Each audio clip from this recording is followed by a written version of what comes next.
Peace and blessings to all of y'all children. I had a divine situation this morning I want to share with y'all, and I pray something comes out of here to strike some chords.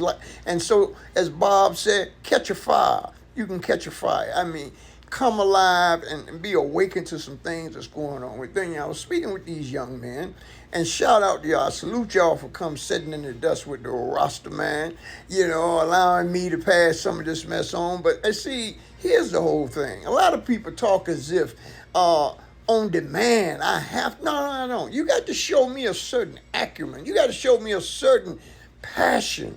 And I don't care what you think in your mind, the Most High is the one who arranges all things, And rather than a lot of times question it, you need to be asking yourself, what is it God is trying to show me? Excuse me. Anyway, the theme of this discussion we had was about what do I mean when I say spiritual warrior? I said a spiritual warrior is an overcomer.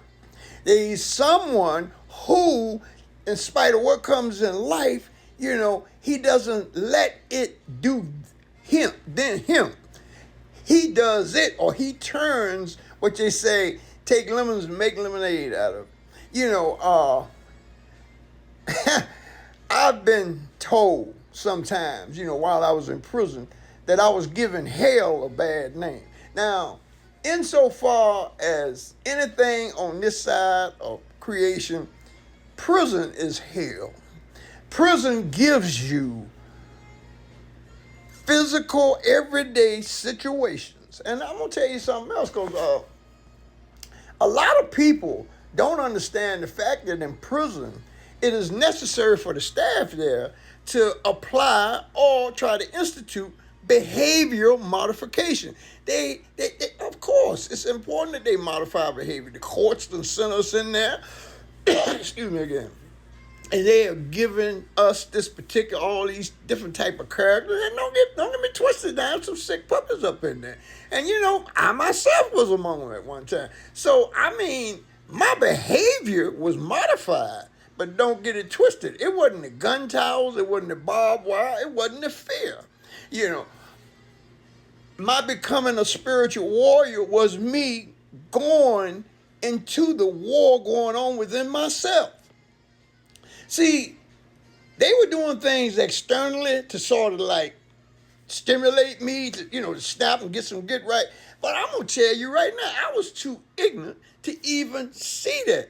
If you tell me I can't do something, I'm immediately thinking about a way to unhinge that. But let me move on with this conversation. I took the word overcomer as a description of a spiritual warrior because, as I say, I found out that the word Israel wasn't just a little piece of land where we currently have a whole lot of mess going on over there. Israel was what Jacob, the supplanter, the trickster, the story in the Bible, you Bible readers, he met a guy. It's in Genesis, I think around chapter 28.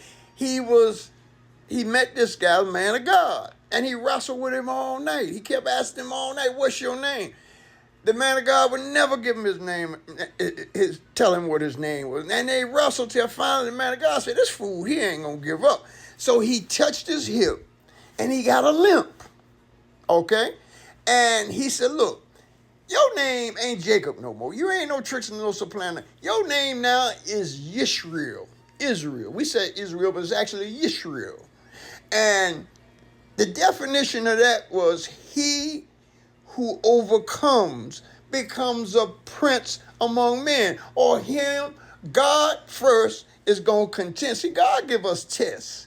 We be sitting around qualifying them within this little limited resources we have about what God is. Because, see, we don't think about him that much till we get in trouble.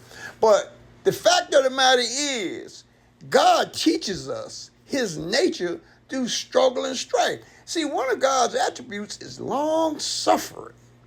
So, see, Jacob, when he acquired that name, the definition said he who struggles and contends with God becomes a prince among God and men.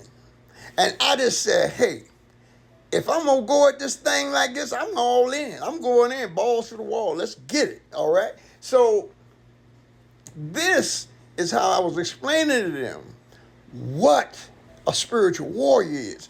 And see, I was telling him that I'm trying to use a language. I'm not trying to deceive or mislead, but I'm trying to get away. People just done beat up all the religions, all the people who stand in these offices. It's just so much mess over there. So I just try to cut the windshield wipers, and clear the windshield enough so that people can see in and out of the vehicle that we're in.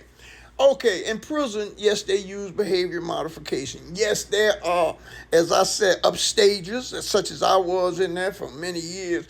Well, finally, through my struggles, my own personal internal struggles, I found some things that I'm really speaking on right today. A spiritual warrior is somebody who deals in spiritual things.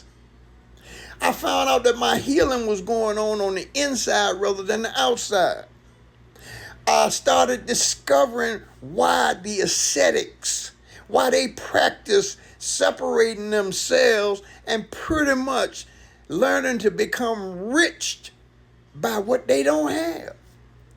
And I went into like a monk type thing. Yeah, I was still raising hell and cutting up in prison. That's why I was in there so long. But the fact of the matter is that journey began.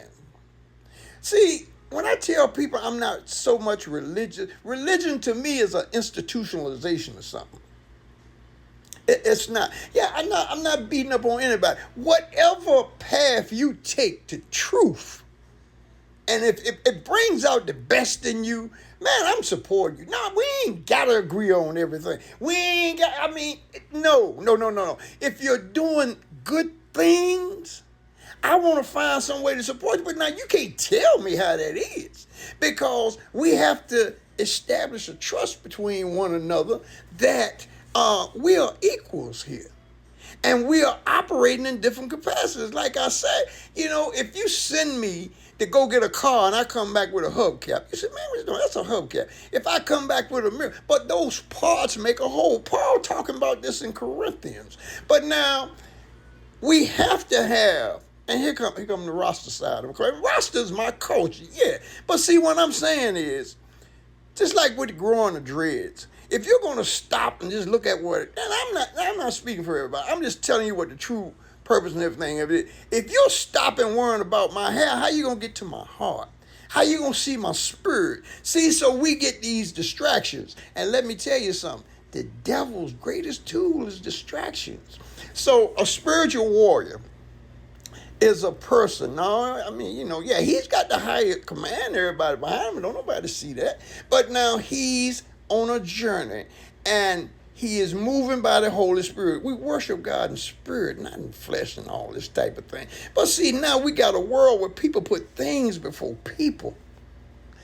I pray something come out of here that's going to strike up a chord in you on your personal journey, because it's in you as you for you. God lives in you as you for you. God ain't no spook. He's in you as you for you. Peace and blessings, and have a great day.